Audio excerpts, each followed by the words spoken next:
दोस्तों, राजस्थान को आपने तस्वीरों और फिल्मों में जैसा देखा है, असल में इसका इतिहास इतना ही डरावना भी है। क्योंकि एक ऐसी जगह पर रहना जहां प्रकृति हर रोज अपना गुस्सा निकालती हो, वो आसान नहीं है। क्योंकि यहाँ पानी की तलाश भी एक युद्ध से कम नहीं है। दूर दूर तक जो यहाँ दिखाई देगा वो है रेत का समुद्र, जहाँ आते हैं हर कभी बड़े बड़े तूफान जो किसी भी इंसान को रोने पर मजबूर कर देते हैं। ऊपर से सूरज जो धरती पर रोशनी करता है, वो भी यहाँ कम सितम नहीं ढहाता। यहाँ तापमान कब 50 से 55 डिग्री हो जाए कोई नहीं जानता।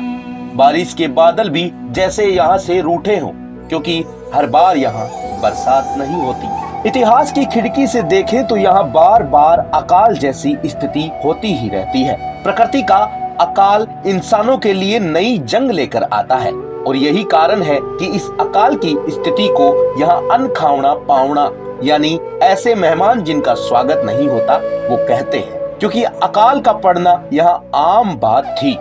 राजस्थान में रहने वाले लोग बरसात के पानी पर ही निर्भर थे, क्योंकि जमीन का पानी भी खारा ही निकलता है। तो बरसात न आने पर खेती भी नहीं होती, इसलिए इन्हें अकाल कहा जाने लगा। लेकिन आज के इस वीडियो में हम बात करने वाले हैं इतिहास के सबसे डरावने अकाल की, जिसके बारे में सुनकर आपकी रूह कांप जाएगी। दोस्तों, हम बात करने वाले हैं छप्पनिये अकाल की, जिस समय लोग पेड़ों की छालों को भी खाने लगे थे, क्योंकि भूख के मारे लोगों के शरीर की हड्डियां तक दिखने लगी थी। कमजोरी इतनी आ गई थी कि उठने और बैठने के लिए भी सहारे की जरूरत पड़ने लगी। एक तरफ देश पर अंग्रेजों का अत्याचार, दूसरी तरफ इंसानों पर प्रकृति का वार। लेकिन फिर भी इंसानों ने हार नहीं मानी। हमारे बुजुर्गों ने जो नहीं हारा था, वो है जिंदगी जीने का जज्बा, हौसला और हिम्मत। दोस्तों, आजकल लोग इस घटना के बारे में कुछ नहीं जानते।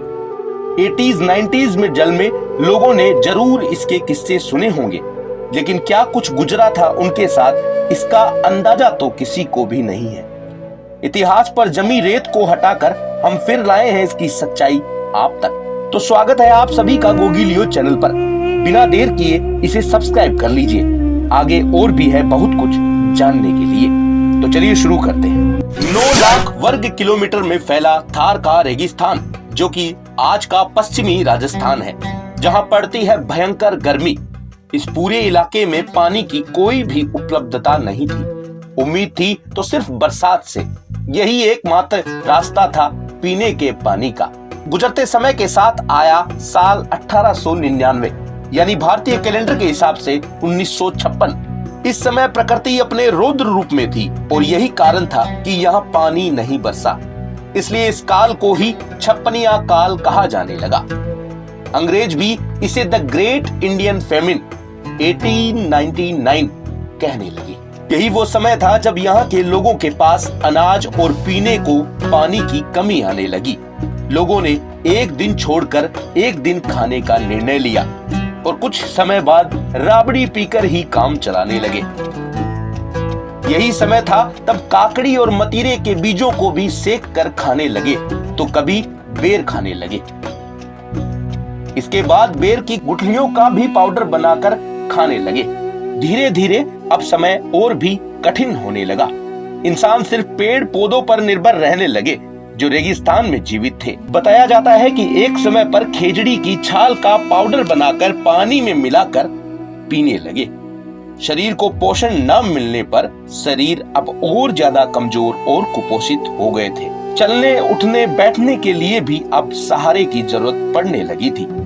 उस दौर में लोगों के शरीर पर चांदी के आभूषण हुआ करते थे, लेकिन उनके बदले में तो एक मुट्ठी अनाज भी नहीं मिलता था। यानी अनाज अब सोने और चांदी से भी महंगा होने लगा था। चोर भी अब अनाज की ही चोरी करने लगे, क्योंकि सोने चांदी अब उनके किसी काम के न थे। ऐसी खबरें भी थी कि अनाज के बदले में लोग अपने बच्चों और महिलाओं को भी बेचने लगे हैं, और बहुत से लोग तो यहाँ से पलायन करने लगे थे।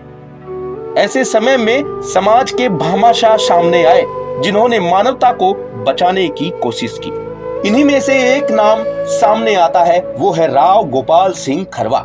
इनको राज संभालने सिर्फ 2 ही साल हुए थे, तो इन्होंने लोगों के लिए लंगर लगवाने शुरू किए, जिसमें खिचड़ी और उबले हुए चने खिलाए गए। गोपाल सिंह का खजाना भी अब खत्म होने लगा था, तो उन्होंने आस पड़ोस के सेठों से अपने कई गांव गिरवी रख लोगों को खाना खिलाना जारी रखा, लेकिन एक बार भी किसी अंग्रेज की मदद नहीं ली। यही कारण है कि उन्हें राजस्थान का असली भामाशाह भी कहा जाने लगा। कुछ राजस्थानी व्यापारियों को इसकी खबर मिली तो वे आकर प्याऊ लगवाने के साथ खाने का प्रबंध भी करने लगे। राजस्थान के चूरू में सेठों ने बावड़ियां बनवाई ताकि आगे पानी की समस्या न आए। राजस्थान के स्थानीय राजाओं ने भी अपने भंडार खोल दिए थे, लेकिन टेक्नोलॉजी की कमी के कारण सुविधा हर किसी तक नहीं पहुंच पाई थी, और ये ही मुख्य कारण रहा कि उस समय लगभग 40 लाख लोगों ने अपनी जान गंवाई। इसी अकाल के समय कुछ स्वार्थी सेठों ने एक रोटी के बदले पूरा दिन मजदूरी भी करवाई। भारत में राज करने वाले अंग्रेजों ने अपना मुंह फेर ही लिया था। इसी कारण कुल 25% जनसंख्या ये दुनिया छोड़कर चली गई। इस पूरे काल में कई किस्से मशहूर हुए, जिनमें एक था कि किसान ने भूख और प्यास से तड़पकर सांगरी के बदले अपनी पत्नी को ही बेच दिया, लेकिन कुछ ही दिन बाद बारिश हुई तो उसने अपना सिर पकड़कर कहा, आदो रह गयो ऊखली, आदो रह गयो छाछ, सांगर साटे धन गई, अब मदरो मदरो गाज। यानी बादल अब तो बरस रहे हैं, लेकिन भूख ने अपना काम बखूबी पूरा कर दिया। ऐसे और भी बहुत सारे किस्से हैं जिन्हें सुनकर आप रोने लगेंगे। अगर वीडियो में बताई जानकारी आपको अच्छी लगी है तो वीडियो को शेयर जरूर करें। लगातार देखते रहें कोगिलियो।